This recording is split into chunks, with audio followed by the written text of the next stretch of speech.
Ayan na po. Inuumpisahan na pong lutuin ang menudo. Ayan guys, may banderitas dito. Kasi piyesta bukas. Ano yan? Camel. Tayo ay magtitinda. Guys, tayo ay hindi makatulong sa pagkukuse sa loob. Gawa ng bukas ang ating tindahan. Sayang naman guys kasi yung mga bibili. Kasama natin dito ay si Bebang. Pati na rin si Basha. Ayan si Basha. Ayaw niya mamansin. So, nag-i-start na guys. Kakasimula lang magluto. Ayan. Nagigisa-gisa pa.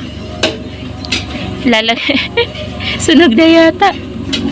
So, ayan lang guys. So, konti lang naman yung handa. Para lang tayo ay... May ihulog ko na. Medyo sunog na yung bawang eh.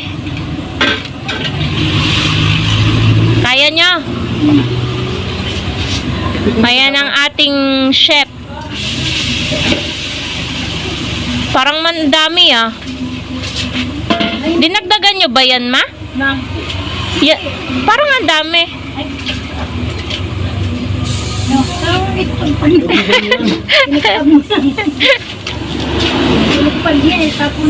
Ayan si Ineng. Oh, yun. Hindi naman send sa vlog. Bago luglugan, tapos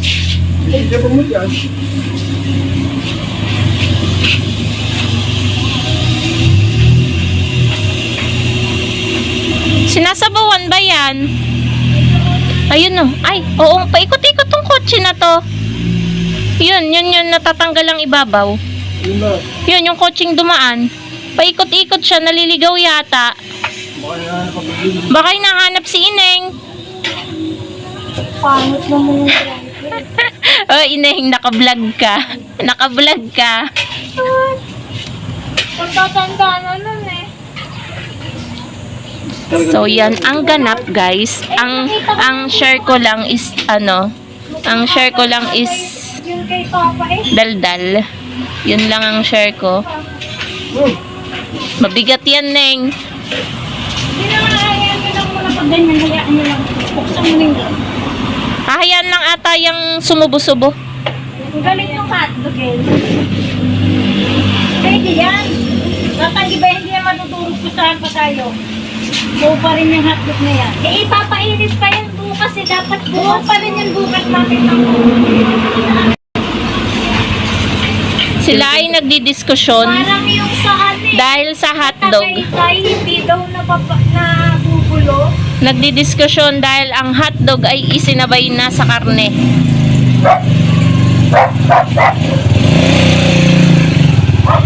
So yun lang guys, update ko na lang kayo ulit sa iba pang ganap ngayon disperas ng kapistahan dito sa amin. So nangangamoy menudo na mga kasari.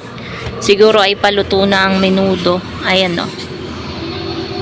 Kumukulo na. Nagsasabaw pala siya. Nagtutubig. So ngayon guys is mag-a-update na lang muna tayo habang naaamoy natin ang mabangong aroma ng menudo. Ay, sorry naman baby. Naapa ka ni mami. Sorry naman. Sorry naman po. Kasi naman kayo, mga nakaano naman kasi sa daan. Oh, mga baby ni mami. Update na lang tayo mga kasari ngayong disperas. Update sa sari-sari store kung ano na ba ang mga ubos. Mga fast moving items ngayon dito sa tindahan. Pinaka number 1 guys na mabili dito guys is chicheria. Syempre sigarilyo. Yelo. Tsaka mga ibang klase ng mga delata. Gaya ng mga corn beef. Iisa na lang agad yung corn beef natin. Parang kakabili lang natin. Mga sardinas. Yan, mabili po ngayon. Tsaka mga tuna. Yan po ang mabibili. Tapos sa alak po ngayon. Hindi po masyadong mabili ngayon ang alak.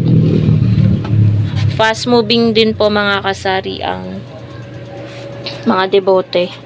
Maliliit. Yan. Usually, yan pa rin naman. Yan lahat na yan. Maliban dito sa Gatorade, tsaka Pocari Sweat. tsaka Smart C. Yan yung mga hindi masyadong 1.5 sobrang mabili pa din po. Fast moving na fast moving. Fast moving din po ngayon ang Pansit Canton. Palagi pong may bumibili ng ating Pansit Canton. Wala na nga pong chili mansi, isa na tsaka kalamansi, ubos na.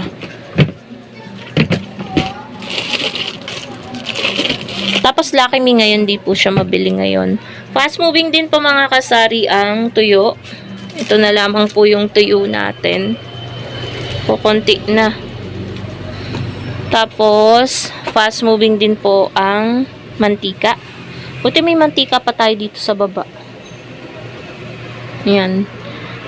Dito kasi guys, kapag piyesta, yung mga naghahanda, hindi na masyado kung ano na lang yung makalimutan or nakalimutan nilang bilhin sa palengke. Yun na lang yung nabibili sa tindahan. Kaya kahit piyesta, hindi din gaanong nakakadagdag ng sales. Parang normal days lang din. Kasi nga, sa palengke na namimili ng mga panglahok. Pag may mga nakakalimutan lang, tsaka lang sila bumibili sa tindahan. So, yan po yung mga fast moving mga kasari. Yellow, mga juice na tinitimpla, yan. Mga Nesty Lemon, Nesty Apple, tsaka Tang Pineapple. Yan yung mga flavors na nangunguna.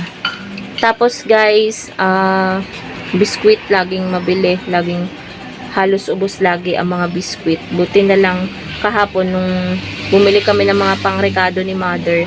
So nagsabay ako ng Oreo tsaka Hansel. Yan, isinabay ko tsaka Presto kasi yun na yung mga ubos sa mga biskwit dyan sa ating estante. So yun po yung mga fast moving, mga suka, toyo. Ayan po, mga wala na. Wala na. Hindi pa kasi tayo makapamili at wala pang, yun, hindi tayo makapamili pa ng bonggang-bongga kasi nga si partner ay hindi pa nakakauwi. Stay in kasi siya dun sa atin niya. Para hindi na rin sayang guys yung yung pamasahe, yung gasolina. So, yun. Magto 2 weeks na siya dun. Umuwi naman siya nung kami outing. Pero yun yung pag uwi namin dito, umalis din siya agad. Kasi may nag-aantay na gawa doon sa niya, ate. Wait lang guys, may bibili. Sabang nagbablog tayo ay may nag-claim, may nag-cash out. Hindi ko alam na nag-send. Kasi hindi ako guys online. Gamit ko yung cellphone ko sa pagbablog. Kaya naka-off yung ating wifi. So, yun lang naman mga kasari, habang busy ang lahat sa loob, dyan kina mother, ay ako naman ay busy din sa pagtinda. Kasi sayang naman kung tayo ay magsasara, mga kasari. Alam niyo naman ang mga tindera, ayaw na ayaw talagang nagsasara. Camel? Yarn lang guys, ang ganap. Busy tayo, may bumili na naman mga kasari. Cash out, magkano? 2K. So, ayun guys, may magka-cash out. Sunod-sunod ang ating sunod-sunod ang ating customer.